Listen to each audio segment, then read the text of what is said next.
This is a letter to Mr. John Ledger, Chief Executive Officer of T-Mobile.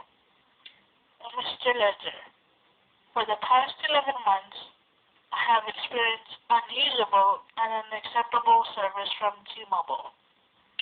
I am 27 years old. I have cerebral palsy, and I rely on the use of a wheelchair for mobility.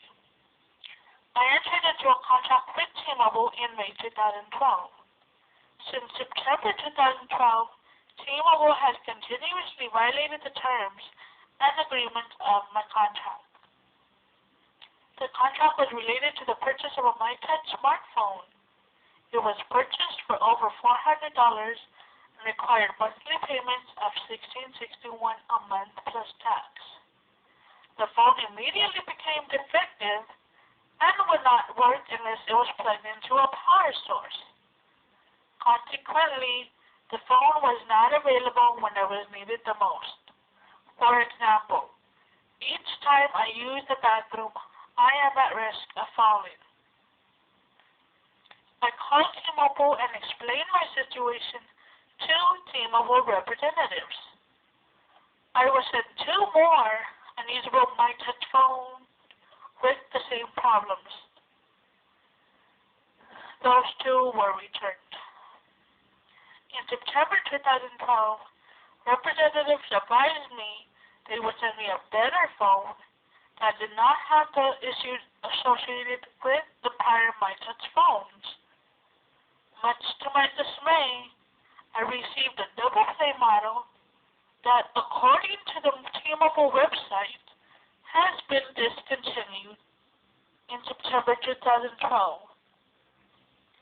Due to the heaviness and thickness of this 70-light phone, I could not purchase a protective case for it, and it was difficult to handle. This phone, however, had more problems than the prior defective MyTouch phones. It searched literally all day for the network unsuccessfully. Since September 2012, I received 8 more double play models.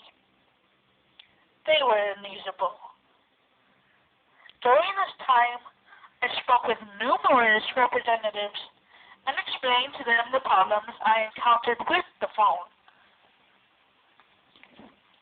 I emphasized the phone's heaviness and the fact that due to my cerebral palsy, I do not have the dexterity that normal people have on their hands. It is for this specific reason that I initially selected the MyTouch phone. It is light, slim, and easy for me to hold given the limited mobility of my hands. I am seeking your assistance in resolving this matter. A review of call logs related to my account should reveal the amount of time and energy I have spent speaking to representatives in an attempt to rectify this issue. And yet, after countless hours and several $1,000s spent, this problem is not solved. A cell phone is a requisite to my daily safety needs, and not being able to conclude this never-ending dilemma is taking a toll on my emotional and mental state. It is frustrating to be treated in such a disconcerting manner.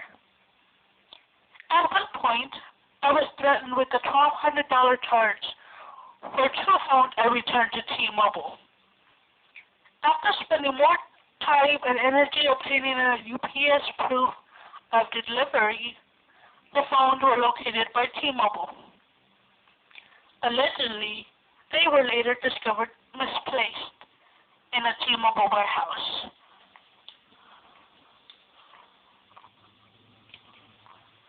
I am requesting that you review the vast issues I have had to deal with since the inception of my contract. I have also reached out to others to speak on my behalf with representatives in an attempt to better explain my situation and condition, as I would often get so tired of talking on the phone. Despite those efforts, these requests were ignored. The standard T-Mobile response was to indicate that my only option was to keep receiving unusable phones and unusable service, a distinct violation of the terms of my contract with T-Mobile. More specifically, the signed contract I entered into with T-Mobile in September 2012 was specific to a MyTouch smartphone, not a discontinued double play model.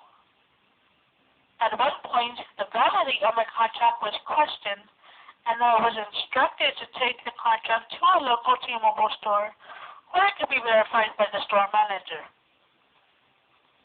Although this was not a reasonable request, especially as I am wheelchair bound, I delivered the contract as requested.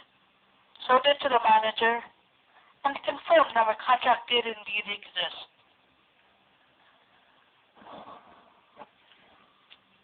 As a result, T-Mobile guaranteed I would receive a MyTouch phone. After a long wait, I received a used MyTouch phone without a back cover or battery. Once again, I contacted T-Mobile and was told I would receive another phone by a specific date. When that date came and went, I called T-Mobile several times. After 2 weeks of waiting, T-Mobile admitted to me that the initial order had not been placed. A new order was processed, and I finally received a MyTouch phone. However, when I received my subsequent billing statement, I was charged nearly $400.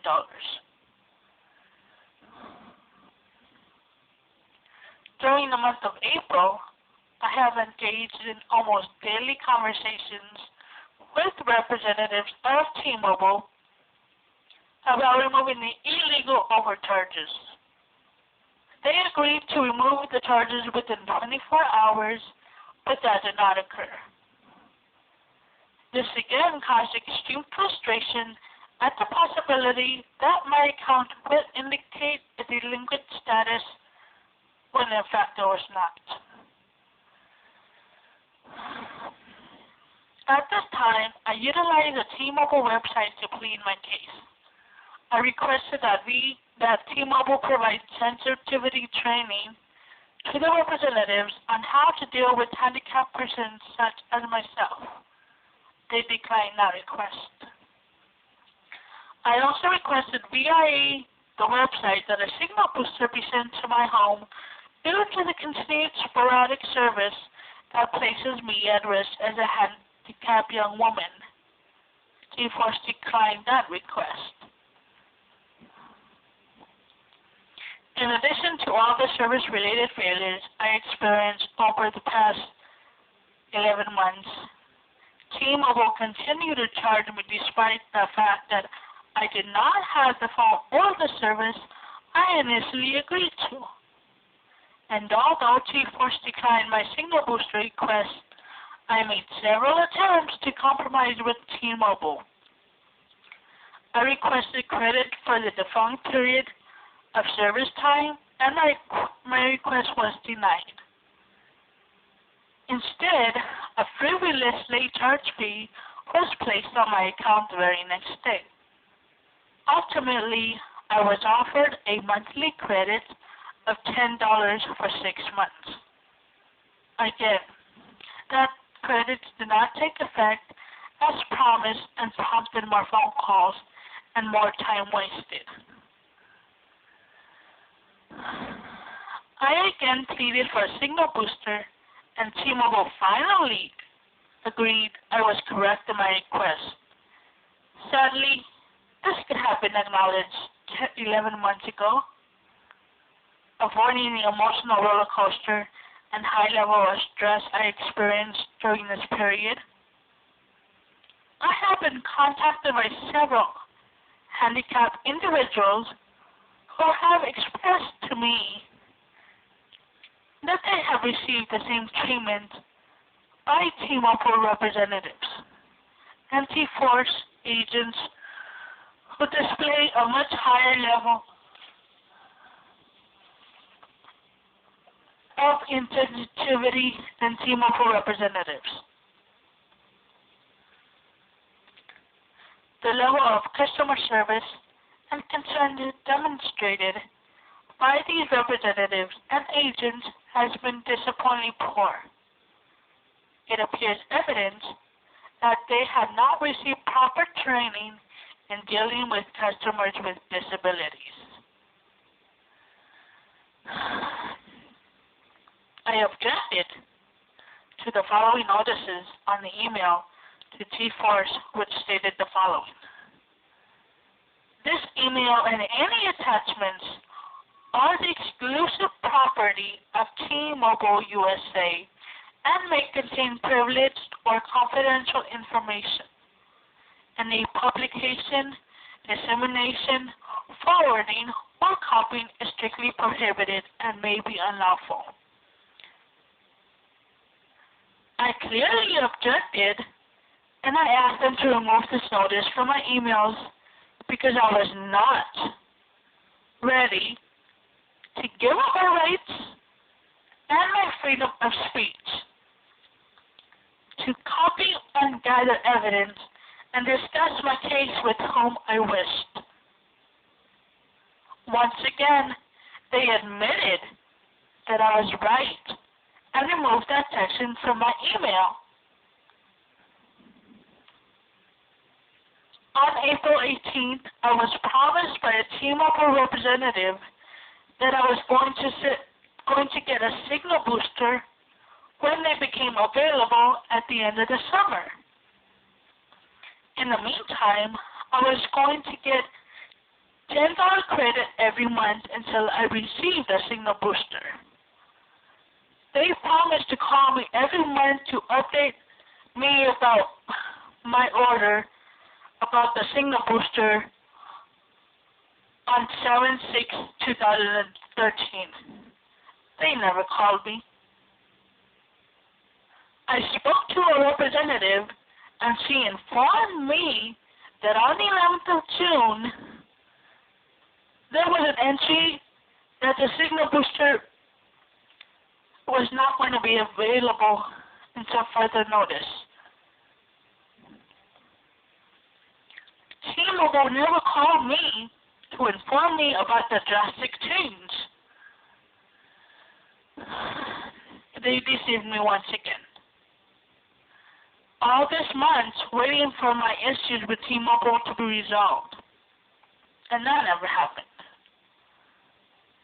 For these reasons, I found it necessary to provide this written correspondence to the CEO of T-Mobile.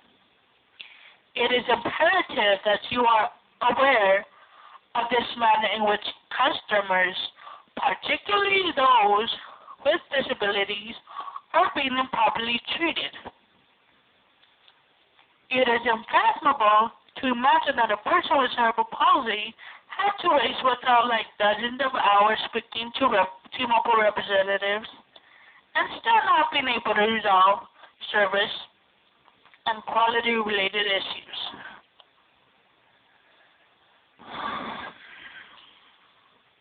If a fair and equitable solution cannot be obtained and offered to me by T-Mobile, I am requesting to terminate my contract with T-Mobile, considering that the terms of the contract were violated by T-Mobile when they decided to send me a phone other than the stipulated in the contract. I am requesting T-Mobile consider waiving the fees I incurred during the period of time I did not have the adequate service I needed. In addition, I am requesting T-Mobile provide me a signal booster as it has done with the other customers free of charge. I have suspended service with T-Mobile pending response to these requests.